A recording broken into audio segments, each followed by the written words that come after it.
Em nome do Pai, do Filho e do Espírito Santo. Amém. Queridos amados cristãos ortodoxos, irmãos e irmãs em Cristo, hoje chegamos à conclusão a esta festa de encerramento, o último dia do período pascal, onde há 10 dias atrás comemoramos a festa da Ascensão e há 50 dias estávamos comemorando a Santa Páscoa. E hoje chegamos ao desfecho final da obra de nossa salvação, aquilo que começou com a encarnação de Cristo, depois Deus menino habitando entre os homens, toda a sua vida terrena, sua morte, sua ressurreição, sua ascensão há 10 dias, onde toda a nossa natureza humana foi glorificada à direita do Pai. Não só havia sido redimida na Páscoa, da morte, do poder da corruptibilidade, mas foi até mesmo glorificada com a mesma glória do Pai e do Espírito, a glória da própria Trindade, da Santíssima Trindade. Assim, a disposição do Filho do Homem permitiu que a nossa natureza humana fosse até mesmo, como nós dizemos em uma só palavra, deificada. Mas depois, uma outra pessoa, após nosso Senhor Jesus Cristo ascender aos céus, enviaria outra pessoa, o Espírito Santo, que procede do Pai, e é enviado pelo Filho ao mundo, para que finalmente a obra de nossa salvação pudesse ser concluída. Qual é o papel do Espírito Santo em nossa salvação? Nós veremos na festa de hoje, detalhe por detalhe, qual foi o papel do Espírito Santo e por que necessariamente precisava primeiro o Filho do Homem ir para depois enviar o Paráclito, o Consolador. Quando o nosso Senhor Deus Salvador Jesus Cristo encarnou, Ele uniu a nossa natureza humana à divindade, coisa que estava separada devido à queda do homem, do paraíso, devido ao pecado, um abismo, uma lacuna intransponível, separava a divindade da humanidade. Com a encarnação da pessoa de Cristo, agora a própria natureza humana estava unida de maneira inseparável para toda a eternidade na pessoa de nosso Salvador, Jesus Cristo.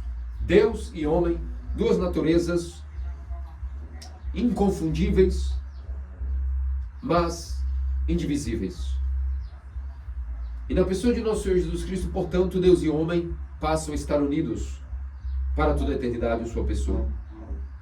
Depois, essa natureza humana foi santificada na pessoa de Cristo, porque por toda a sua vida nunca cometeu pecado, até porque Deus não pode pecar contra si mesmo, e portanto a natureza humana foi santificada na pessoa de Cristo. Depois ele enfrentou voluntariamente, ofereceu-se em sacrifício para a nossa salvação.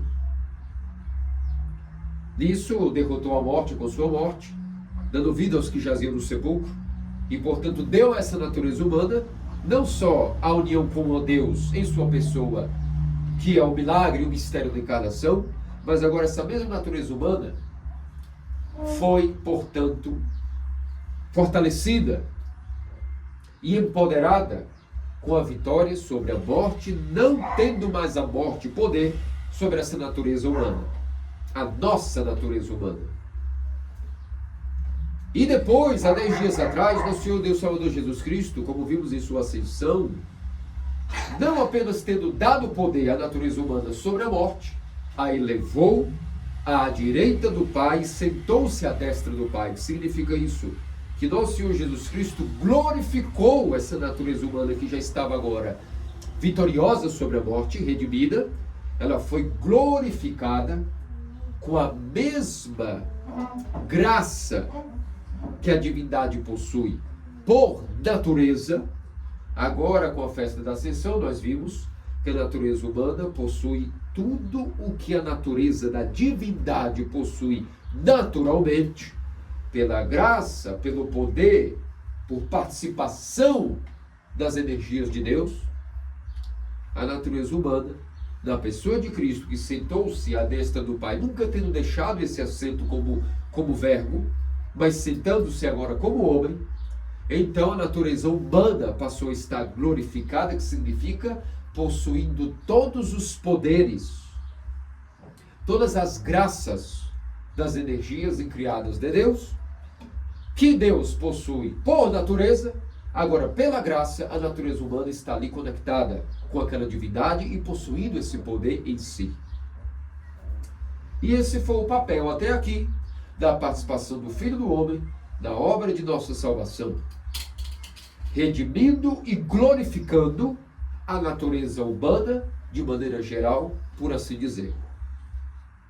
Mas a partir daí, era necessário que quando essa redenção e glorificação total da natureza humana fosse finalmente concluída, o que se deu na ascensão aos céus, a partir daí, nosso Senhor Jesus Cristo enviaria o Espírito que procede do Pai, como ele prometeu. Essa era a promessa que havia sido dada para todo sempre. Desde Adão, isso que estava sendo esperado para a humanidade, que nós pudéssemos receber o Espírito Santo, que só teria sentido em ser enviado após o Verbo concluir o papel de redenção do gênero humano, no tocante à natureza humana estar até mesmo glorificada. Não teria sentido enviar o Espírito Santo antes desta obra para a natureza humana não estar concluída, porque o Espírito Santo vem continuar agora o papel da salvação do gênero humano. Mas primeiro o Verbo deveria concluir esse papel salvífico, que foi glorificar a nossa natureza com o mesmo poder, as energias da divindade. Tudo o que Deus Trindade é por natureza, agora a natureza humana participa da pessoa de Cristo pela glorificação que ele deu, sentando-se à direita do Pai com o seu corpo, ascendendo ao céu aos homens da Galileia. E desapareceu dos céus e sentou-se à direita de seu Pai. Então, agora que a natureza humana está toda redimida e glorificada, tem sentido que o Verbo envie o Espírito, porque o papel do Espírito, diz nossos santos padres, é complementar ao papel do Verbo. Ambos se complementam.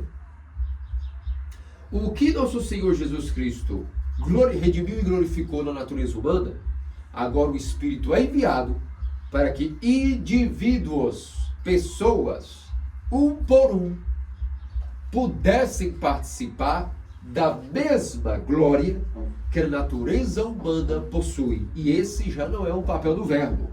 O Verbo participa diretamente porque ele envia o Espírito que procede do Pai e enviado pelo Filho como presente ao mundo, através da Igreja Ortodoxa. Porque o Espírito Santo foi enviado aos apóstolos que estavam aguardando essa promessa que foi dada pelo nosso Senhor. Eis que é necessário que eu vá e vos enviarei o Consolador. E assim ocorreu.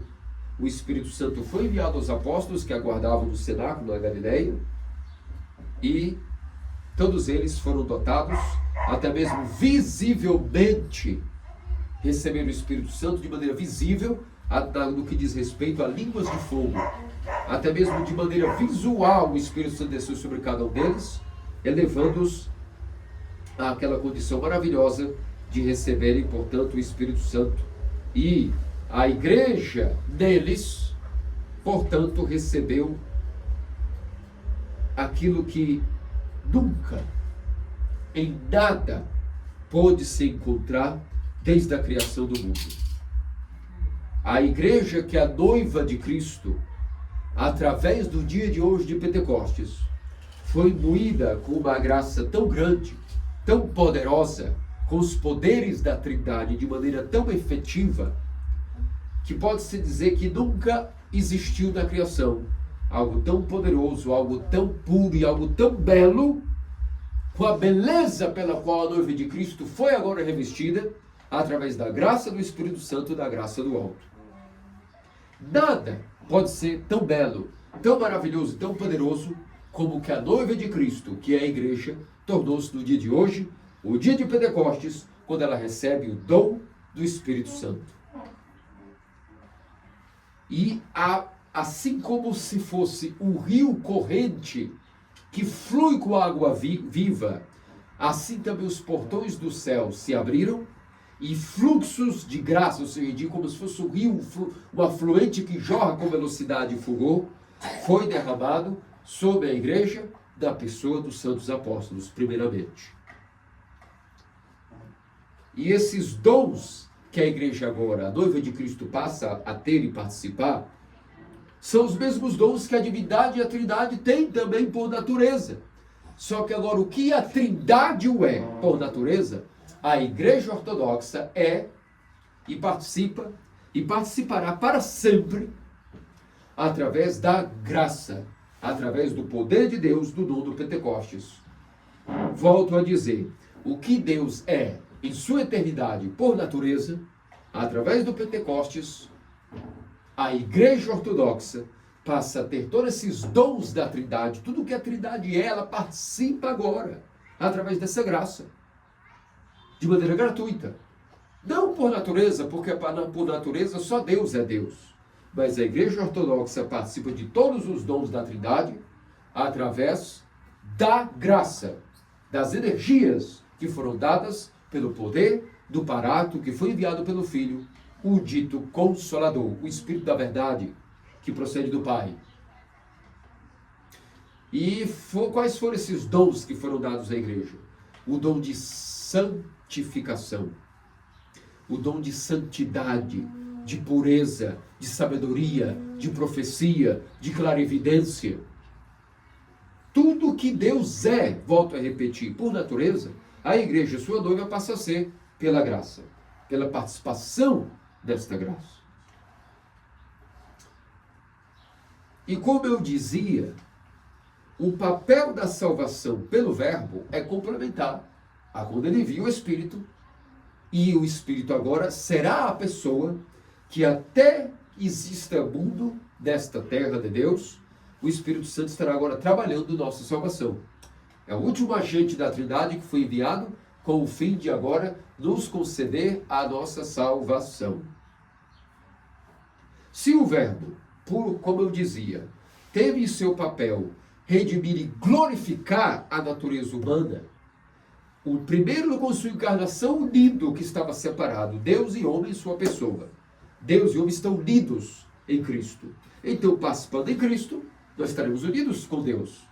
Pois a nossa natureza, que é igual a de Cristo homem, estará agora unida em sua pessoa com Cristo Deus. E esse é o mistério da encarnação. Mas não só isso, como eu dizia, Cristo até em seu próprio corpo, em sua própria matéria, em carne humana, venceu a morte e ressuscitou.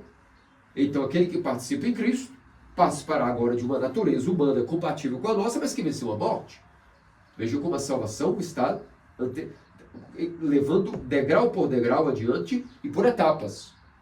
Mas agora, esse mesmo ser que encarnou, sendo Deus, imortal, eterno, que assumiu a natureza humana e uniu o corpo com a divindade, que venceu a morte em sua natureza humana, inclusive, agora também ascendeu e glorificou essa mesma natureza humana com a mesma glória das pessoas da Trindade.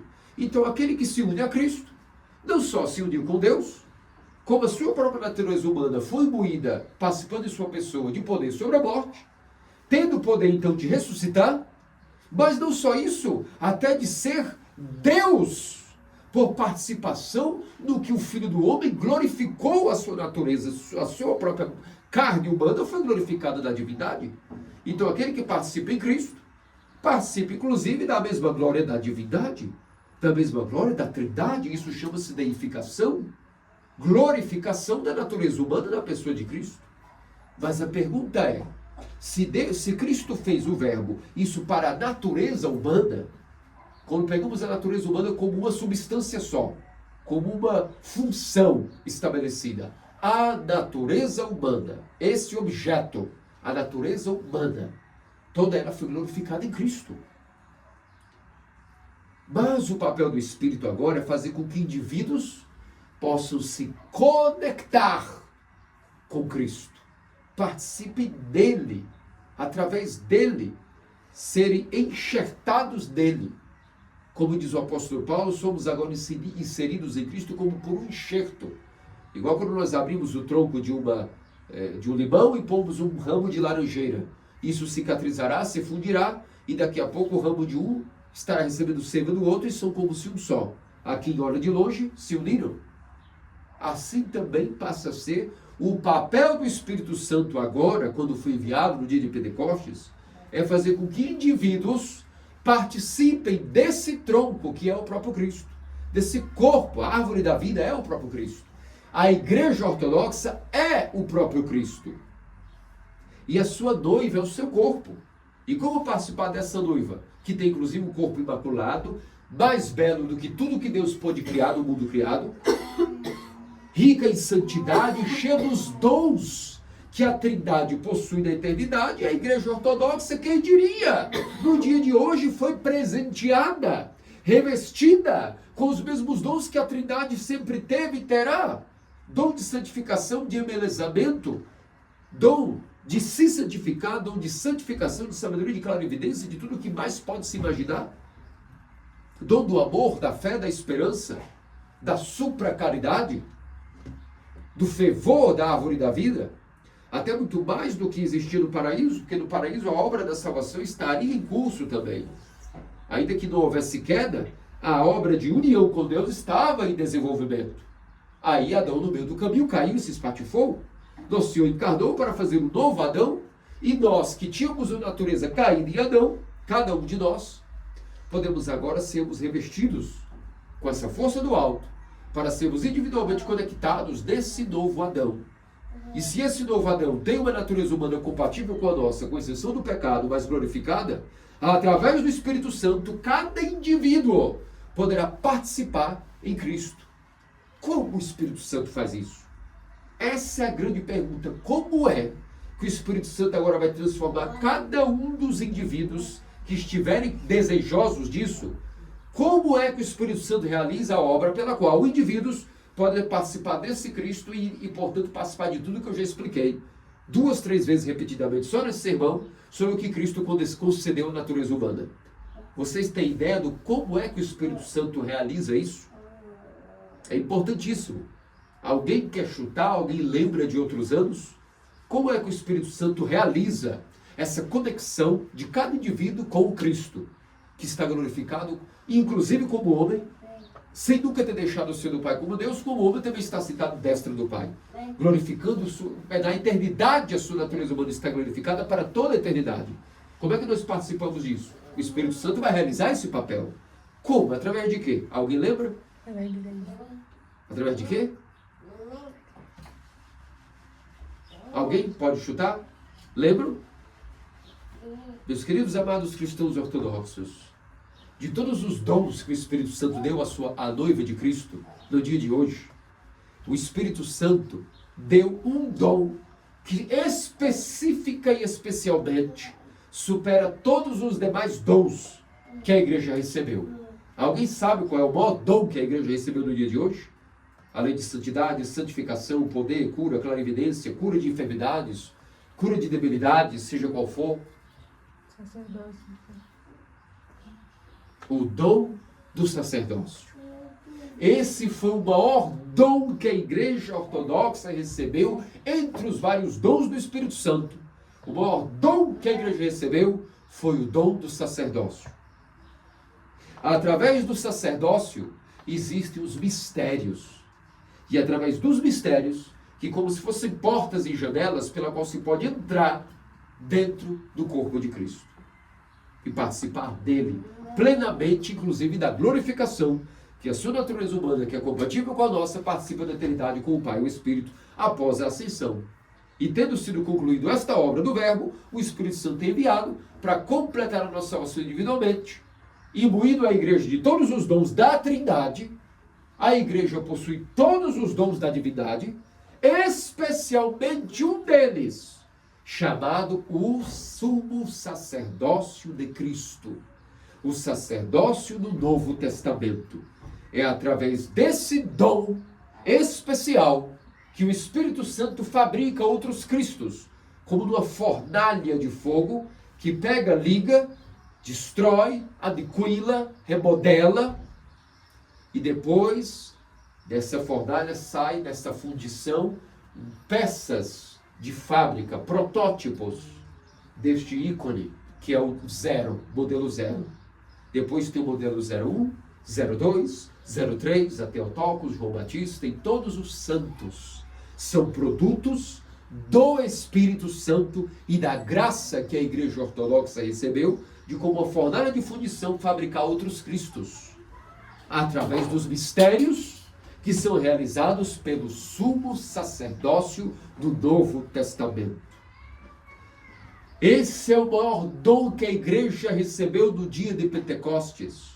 Como ela recebeu esse dom? Vimos que até visivelmente os apóstolos 12 receberam línguas de fogo. Essas línguas de fogo não podem ser interpretadas de maneira que eles receberam meramente o Espírito Santo. Senão, lembre-se que logo no dia de Páscoa, nosso Senhor apareceu, eles estando de portas fechadas, e soprou sobre ele, disse, recebeu o Espírito Santo. A quem perdoados os pecados serão perdoados, a quem não perdoados serão retidos. Paz a todos. E soprou sobre eles. E todos, inclusive Tomé, como já vimos teologicamente provado, Tomé também recebeu o Espírito Santo no dia de Páscoa, não na oitava de Páscoa. No dia de Páscoa, ainda que ele estava presente fisicamente no cenáculo, à distância ele recebeu o Espírito Santo. Então, se fosse isso, o Pentecostes não teria como objetivo que os apóstolos recebessem de novo o Espírito Santo. Quantas vezes vão receber o Espírito Santo? Basta uma, e a definitiva. Então, no Pentecostes, o que ocorreu, na verdade, foi que os apóstolos, especialmente, através das línguas de fogo, receberam um dom especial, porque o Espírito Santo eles já haviam recebido neles. Mas agora algo ocorreria neles para que a igreja ortodoxa recebesse através deles todos os dons que o Espírito Santo iria comunicar. Esse é o papel do Espírito Santo, como diz Gregório Teólogo. É o agente comunicador das energias trinitárias ao mundo, à criação, criando, curando, deificando, glorificando, atuando de maneira deificante na igreja através do Pentecostes.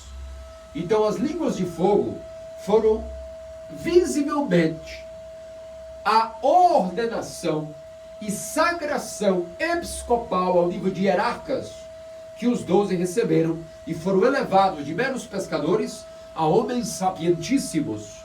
Significa que o Espírito Santo deles os deu o dom de recordar todos os ensinamentos e dogmas que são participação da eternidade, como nós vimos no domingo passado. Os dogmas não são conjecturas humanas, formulações do intelecto, mas os dogmas são a revelação eterna de Deus, da qual a linguagem articulada pelo Espírito teceu em teologia para nós. E, portanto, esses dons, que são os dogmas de Deus, a doutrina eterna, o sacerdócio, tudo isso caiu como línguas de fogo sobre os apóstolos, elevando-os de meros pescadores ao grau de hierarcas. Ou seja, a hierarquia suprema da igreja, os bispos, foram sagrados bispos e, portanto, feitos sumos sacerdotes.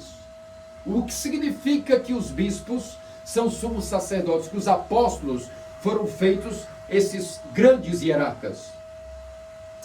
Significa que o dom do sacerdócio de Cristo foi dado a eles. Porque o único sumo sacerdote que existe, o único sumo sacerdócio que exerce função real no mundo, é o sacerdócio de Cristo.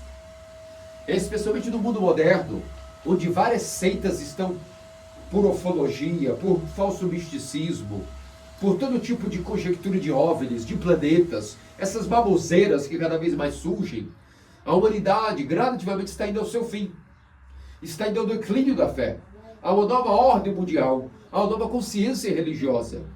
E essa megalo-religião vai querendo nos colocar na cabeça que existem vários tipos de maneiras de se unir à divindade, que talvez nós víamos até derivados de marcianos, talvez víamos derivados de seres de outros planetas, talvez a mística e a religião se dá por um tipo de energia etérea, não há limites para a imaginação do homem, ainda mais quando inspirado pelos espíritos demoníacos.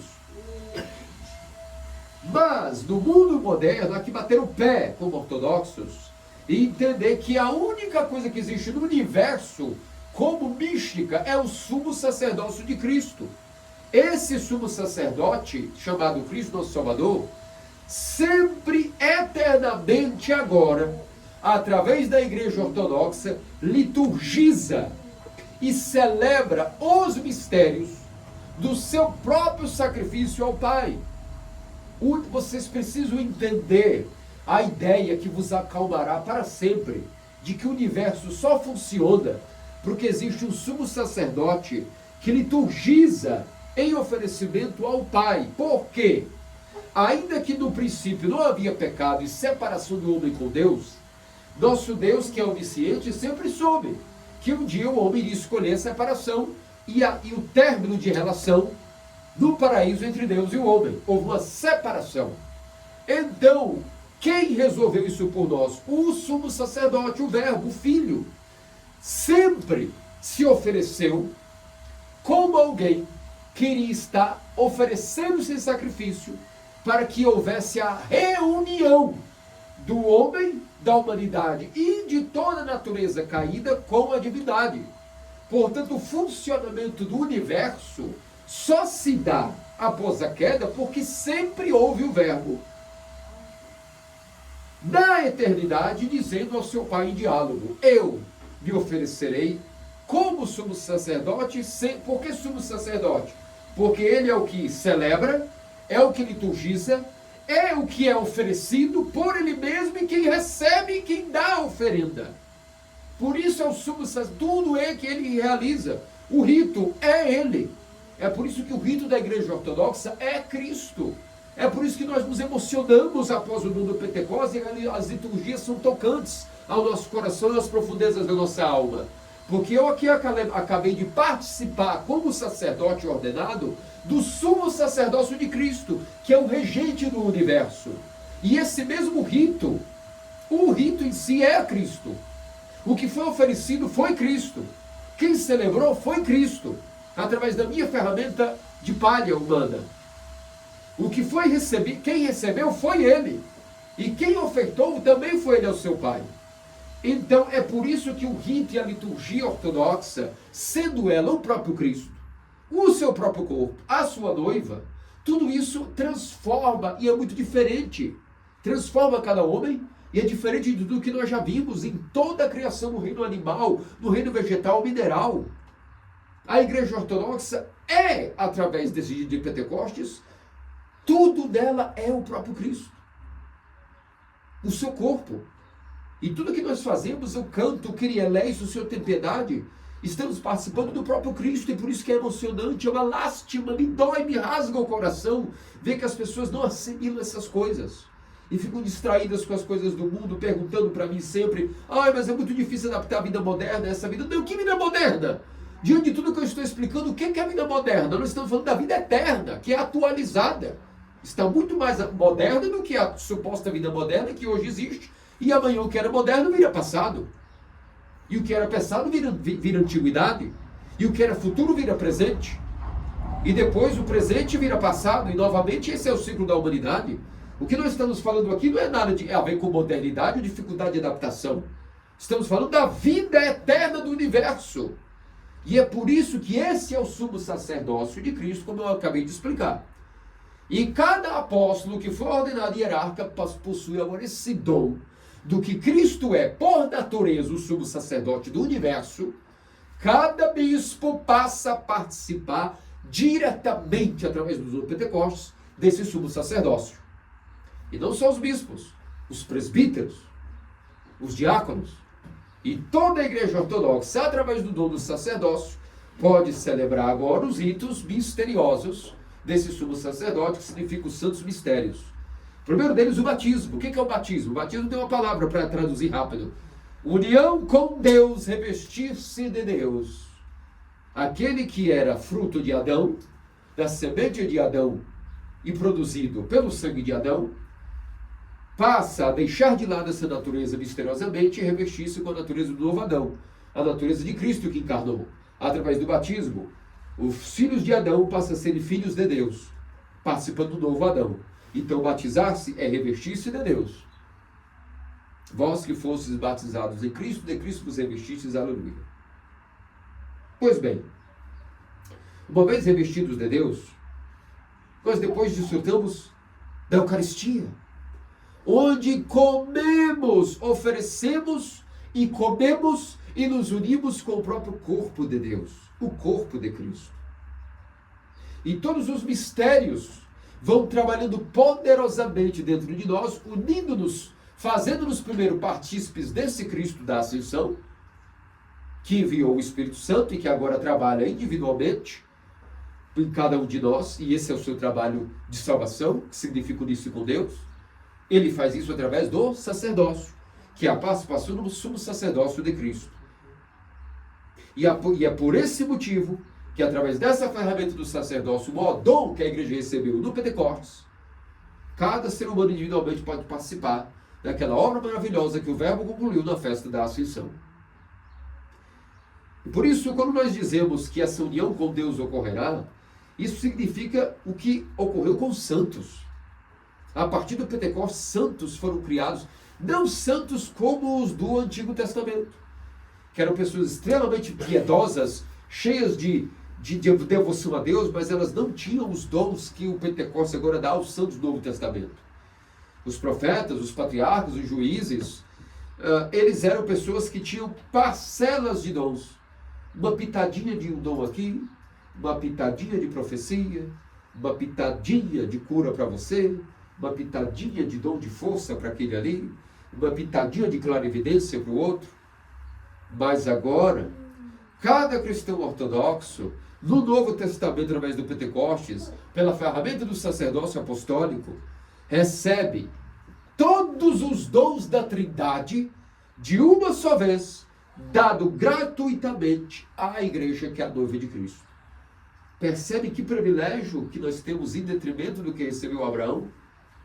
E a pergunta, será que somos fiéis como Abraão foi, sem ter recebido uma parcela tão pequena de graça? Ele foi fiel em tudo. E nós, com essa parcela abundante e ilimitada, será que estamos dando o devido valor ao que a igreja ortodoxa é? Esse presente que nós recebemos de Cristo, o dom do Espírito Santo, dado individualmente, poderosamente, abundantemente, ilimitadamente a cada ser humano que queira. É só ir e pegar. É só ir e pegar. Deus não vai nos pedir nada.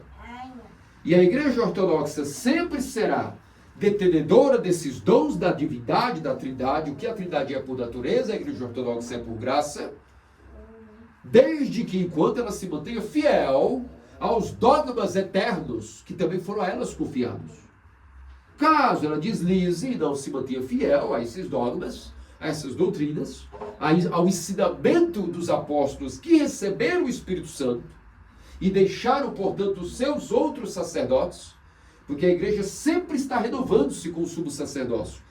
Os apóstolos possuem o dom também de gerarem outros apóstolos, outros hierarcas, outros dignos bispos, e cada geração tem os seus. Isso não foi dado àquela geração do ano 33. Foi dado a toda a igreja, enquanto ela existe nesse mundo, ela terá esse dom. E nem jamais, nem os portões do Hades podem retirar esse dom da igreja. Desde que, quando ela se mantenha fiel aos ensinamentos apostólicos desses mesmos apóstolos, que foram feitos hierarcas e receberam os ensinamentos em suas mentes, em seus corações, e passaram de coração em coração, de geração em geração. Esses dogmas eternos, em linguagem articulada, inspirada pelo Espírito e rememorado a eles em suas memórias, pelo dom do Pentecostes. E deixarem tudo ensinado. E tem que ser ensinado da mesma maneira, sem poder tirar até o fim. Quando alguns membros da igreja deslizam e não se mantêm fiéis a esses ensinamentos apostólicos, então essa igreja que originalmente possui os dons da Trindade, o que Deus é por natureza, a igreja passa a ser por graça, isso se esvazia rapidamente. E imediatamente a heresia proclamada numa igreja ou no membro da igreja, essa parte é cortada, anatematizada e esvaziada desses dons. Significa então, aparentemente, aquilo terá todas as características de igreja. Olhando de fora, uma casa de oração, parece ser uma casa de oração, parece ter ícones, os ritos parecem estar sendo celebrados, mas aquilo já não é mais a igreja. É apenas algo com aparência de casa de oração, mas não é mais aquilo que é a detenedora do dom do Pentecostes. E sendo esses dons maravilhosos, meus amados cristãos ortodoxos, o que é que nós podemos fazer? Será que tem alguma parcela nossa, além do papel do Verbo, o papel do Espírito Santo e o nosso? Será que nós podemos fazer alguma coisa dentro desse papel todo? A princípio não. Não, porque qual é a pessoa que dirá o que eu recebi no Pentecostes? O que eu recebi em meu batismo foi algo que eu fiz na minha vida e por isso me tornei digno. Quem de nós pode dizer tal coisa? Quem de nós poderá dizer em sua consciência que fizemos alguma coisa em nossa vida que nos deu mérito para participarmos dessas graças que aqui estou narrando? Ninguém. É um dom que foi dado de presente pelo Verbo a nós. Deus deu o Pentecostes de graça a nós. O Espírito Santo foi dado a nós como um presente, como um dom gratuito. Nada que nós fizéssemos poderia ter algum tipo de vantagem ou meritocracia para esse dom. E uma vez que recebemos esse dom, agora ele vai nos inspirar a cumprir os mandamentos. Porque ninguém consegue cumprir os mandamentos senão inspirado pelo Espírito Santo. E depois de inspirado pelo Espírito Santo e cumprir os mandamentos, nós temos que nos mantermos agora fiéis a dedicar-nos a nossa parcela de vontade a praticar esses mandamentos. E quanto mais praticamos esses mandamentos pela livre vontade, inicialmente inspirados, mas agora dando a nossa vontade, então mais o Espírito Santo se agradará de nós, nos limpará, nos purificará, e portanto mais mandamentos vamos cumprir, porque mais inspiração vamos adquirir. E esse ciclo virtuoso, que é uma antítese ao ciclo vicioso do pecado, é a nossa parcela de participação nisso tudo. Assim como nós amamos o pecado, vamos ser sinceros, nós amamos o pecado porque nós somos filhos de Adão. Mas assim como nós amamos o pecado, temos que buscar amar ao nosso Cristo, ao nosso Salvador. Temos que procurar nos apaixonar por nosso Cristo, ter amor aos seus mandamentos, ser fiel às suas ordenanças. E nisso, esforçando-nos na nossa pequena e miserável parcela de livre vontade, essa sinergia vai fazer com que o Espírito Santo mais ainda nos ilumine. E mais iluminados, nossa mente muda. E mais mandamentos nós vamos cumprindo. E esse ciclo não para até que nós vamos nos aperfeiçoando ao longo dos anos. De degrau em degrau, de graça em graça, de estatura em estatura espiritual. E isso vai nos gerando santos. E os santos são aqueles que Deus veio morar dentro deles. Santificação é sinônimo de salvação da Igreja Ortodoxa. A nossa deificação, ou seja, a glorificação de nossa natureza humana, depende da graça do Espírito Santo e a nossa pequena vontade de participar disso também. Como participamos disso? Como fazemos nos partícipes? Participando dos mistérios, batismo, eucaristia e todos os sacramentos, mas no dia a dia com a conduta compatível com os mandamentos, sendo obedientes ao nosso Deus. Então, quanto mais nós fazemos a nossa obediência aos mandamentos e às escrituras e aos dogmas dos padres, o Espírito Santo vai vendo que há mais capacidade, ele está livre. Aquele que cumpre os mandamentos está totalmente calibrado com a mente de Deus. Então o Espírito Santo pode estar trabalhando nele, sem obstáculo de impureza. E nisso o coração é mais limpo, e então nosso Deus passa a amar aquele lugarzinho do nosso coração que ficou mais purificado, ele corre para lá. Talvez não imediatamente ele possa morar em todo o coração, fazendo no coração um trono completo para ele. Mas quando ele vê que pelo Espírito Santo o pedacinho foi purificado, nosso Deus ama cada lugar do nosso coração que está um pouquinho puro. Ora, se ele nasceu numa manjedoura, não vai colocar-se no lugar puro de suas criaturas mais amadas, caso exista? Claro que sim. Todo lugarzinho do nosso coração que está minimamente purificado, nosso Deus ama e corre para aquele lugar. Com tudo que ele pode, nós podemos aguentar, e corre para aquele lugarzinho do nosso coração que está faxinado, que está limpo, que está como o aroma de santidade. Depois, mais mandamentos nós cumprimos, mais um pedacinho fica limpo, o Espírito Santo vem e trabalha um pouco mais, outra parcela do nosso coração invadido. Com esse processo, nosso Deus passa a ver que o nosso coração é quase um ninho, no qual ele quer vir habitar e morar dentro desse ninho, quer se alinhar ali. E aquele que cumpre os mandamentos vai encontrando Deus nos mandamentos e vai participando de Deus e Deus dele. E esse processo que nunca se acaba é o que fabrica no final santos de Deus, santos e santas, que por definição são aqueles que se uniram totalmente com Deus, se tornaram até mesmo deificados, glorificados. Por quê? porque chegou um ponto que todo o coração brilhou e foi limpo, então Deus veio habitar completamente em todo o coração. Então não há mais diferença entre a pessoa toda habitada por Deus, que toda ela, todo o seu ser interior foi habitado por Deus, e o próprio Deus na eternidade. Não há mais diferença. Há uma conexão total, e nesse indivíduo, ou nessa mulher, podemos dizer que a graça do Espírito Santo completou a tarefa ao ponto de glorificar essa pessoa ao mais alto grau de deificação. E essa pessoa então participou até mesmo da ascensão de Cristo, ainda desta vida, aqui e agora. Não depois da morte, aqui e agora. Esse é, em última instância, o papel final do Espírito Santo, e trabalhando em cada um de nós, não só que nos unindo individualmente a Cristo, mas fazendo com que nós sejamos transformados em outros Cristos completamente. E isso não é uma história da carochinha, não é um mito, não é uma lenda. Veja quantos ícones nós temos em nosso humilde capela de pessoas que conseguiram isso ainda nesta vida, a união total, a limpeza total dos corações, e a união total com Cristo dessa vida, de tal maneira que o Espírito Santo pode habitar completamente. Essa pessoa adquiriu a teoses, adquiriu a deificação, porque adquiriu o Espírito Santo dela. Fez um trabalho cooperando com Deus, e essa profissão de cooperar com Deus, que é a nossa única profissão número 1 é essa. Qual é a sua profissão? Você tem que responder: ser santo. Estou trabalhando para ser santo. Essa é a minha profissão número 1.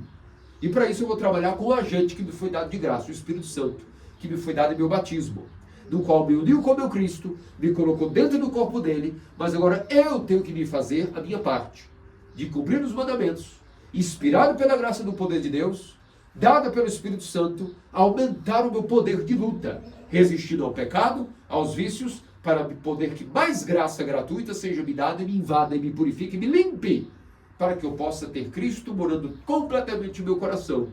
Quando Cristo vem morar no nosso coração, nós passamos a ser os chamados teóforos, do grego, teóforo, aquele que adquiriu Deus em si, o que porta a Deus. Isso é um trabalho chamado pneumatologia. Espírito vem da palavra grega pneuma. Então todos nós, antes de sermos teóforos, temos que ser gradativamente pessoas que vão adquirindo o dom de sermos os chamados pneumatóforos, os portadores do Espírito, como dizia São Serafim de Sarov. Aqueles que adquiriram a graça do Espírito Santo, não só salvam suas almas, mas milhares ao seu redor encontram a salvação. Por isso, meus amados cristãos ortodoxos, essa é a mensagem final da Boa Nova. O Evangelho é isso.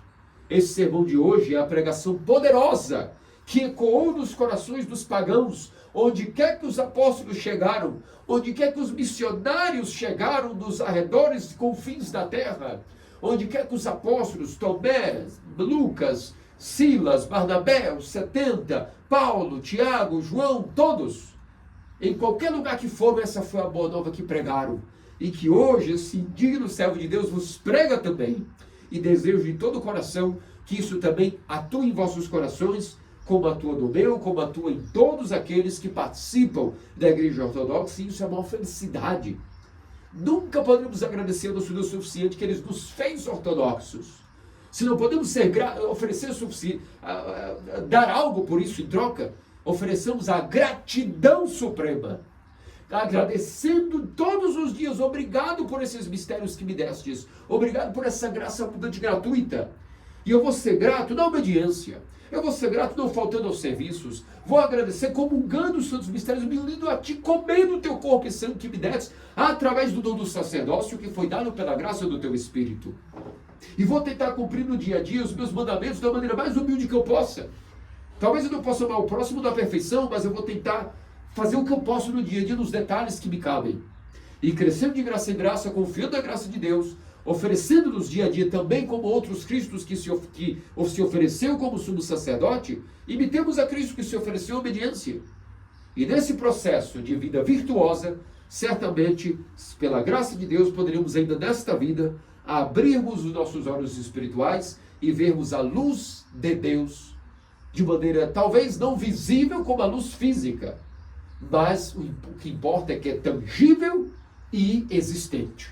Porque a luz do Espírito Santo não é a luz visível, é uma luz invisível, mas é criada, é real e é tangível e é experienciada.